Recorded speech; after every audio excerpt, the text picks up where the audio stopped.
Hello, thank you, Hon.Dr.odonga. Today I'm privileged to be shooting this video from Geneva, Switzerland, and thank God. Have you ever asked yourself why during every Easter season, every Independence Day season, every Christmas season in Uganda, there is a ban by government of Uganda of cattle movements? Have you picked interest that the cattle industry is being controlled by a clique of people in power, some few generals? Are you aware that the policy of government, that economic zoning, that the north should do agriculture, the east should do onions, Teso should do oranges, and the west should do beef rearing? Are you aware that policy is deliberate to make a few people rich? This is what we are going to talk about today. Cattle industry in Uganda controls 9% of the GDP, and it employs 4.5 million people. 4.5 million Ugandans derive their livelihood from the cattle and beef industry. According to the World Health Organization, every individual should consume at least 50 kilograms of meat in a year. However, in Uganda, the average person consumes 12.1 kilograms of beef per year. That means the protein deficit in Uganda is very low. Ask yourself, how many kilograms are you consuming? Now, this is where the politics of livelihood and cattle industry would come in. The cattle and beef industry has forward and backward linkages. Baton through the horns. You can talk of hides and skins. You can talk of the actual beef.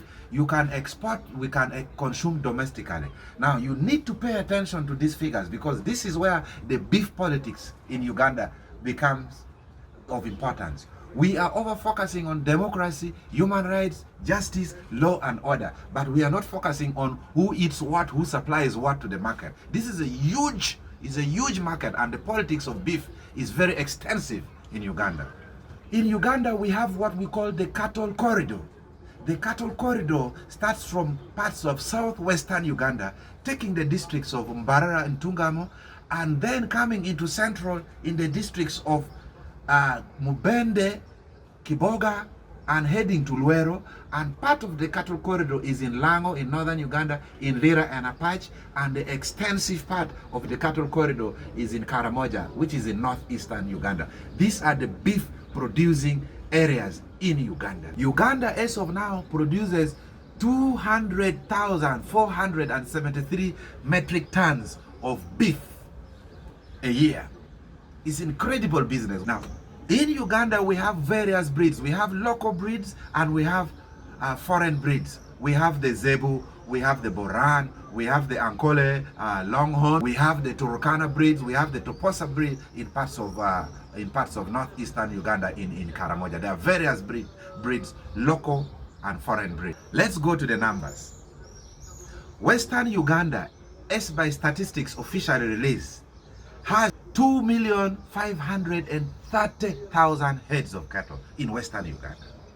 Central Uganda has 2,431,000 heads of cattle. Northern Uganda has 1,640 heads of cattle.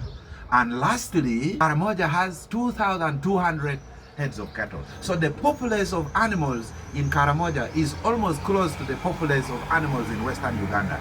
So now this is where the politics of beef comes in. Ankole has, Western Uganda and parts of Ankole and Tunga-Mambara has the biggest cattle numbers in the country. And the politics of beef now comes into play. Now, how is the supply chain? There are people who slaughter their animals at farm gates and they sell it at farm gate price. There are farmers who slaughter their animals in small villages and towns. There are those who slaughter it in cities. But of interest to me, the biggest number of cattle being slaughtered in Uganda is done in Kampala city. And there are 3 abattoirs in the city that will do this activity. One is the Kampala City Council abattoir. Then the next is Uganda Meat Packers. And then the third is Nsoba Slaughterhouse. So the question you should ask yourself, Ugandan economy has been liberalized since 1993. Why is the beef industry, why are the slaughterhouses not being liberalized? Why is it being monopolized by a few people like Hassan Basaja Balaba? Why? Ask yourself why. I am talking about this very passionately because since 1987, all the ministers for animal industry has been Banyankole from Western Uganda. I'm not being sectarian.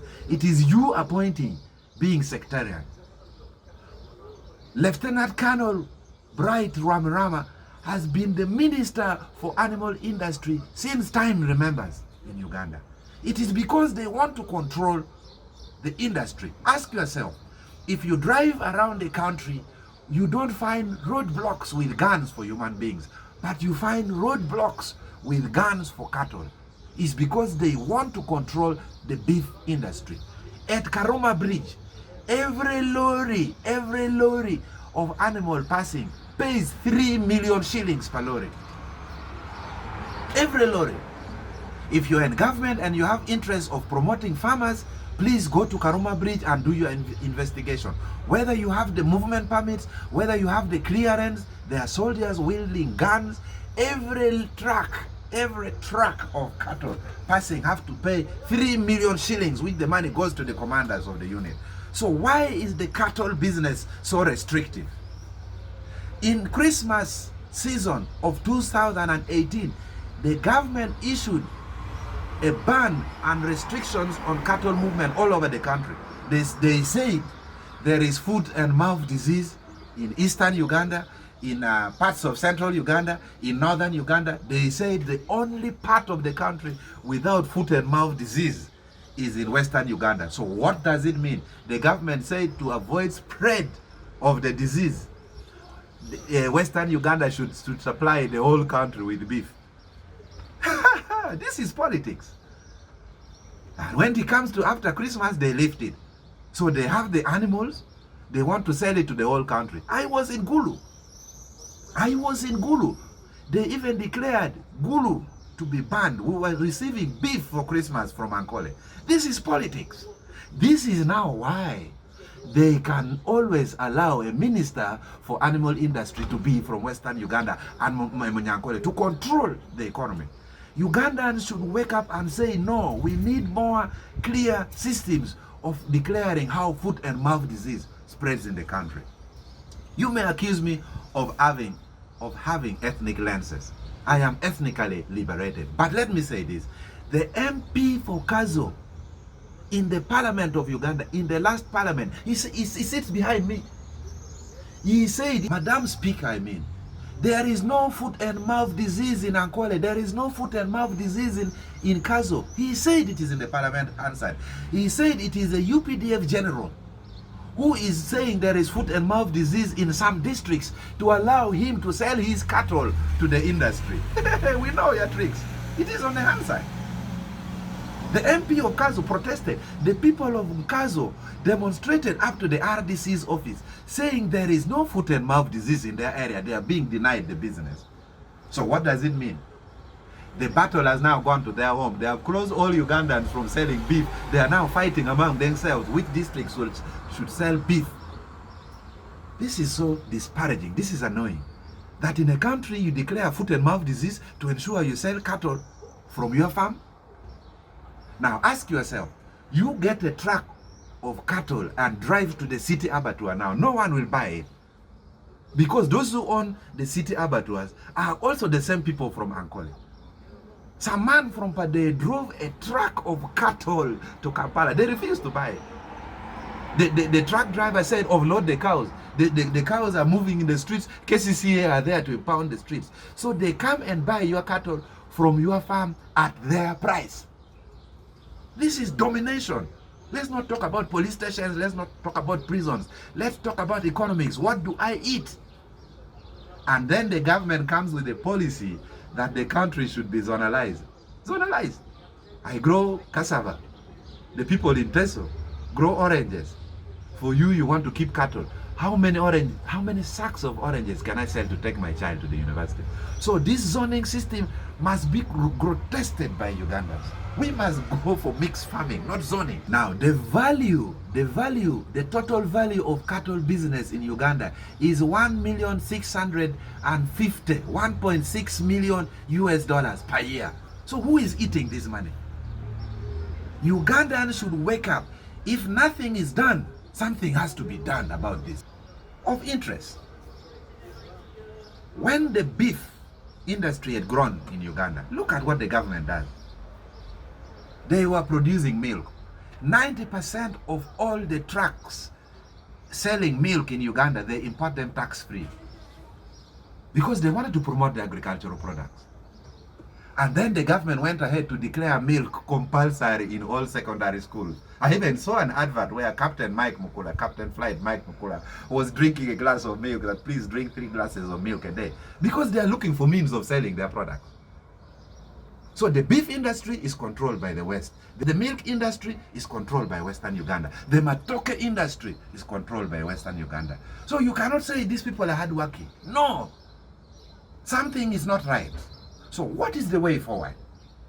The way forward is, 1, we need the beef industry to be liberalized. Ugandans, Kampala City needs to have like 30 abattoirs.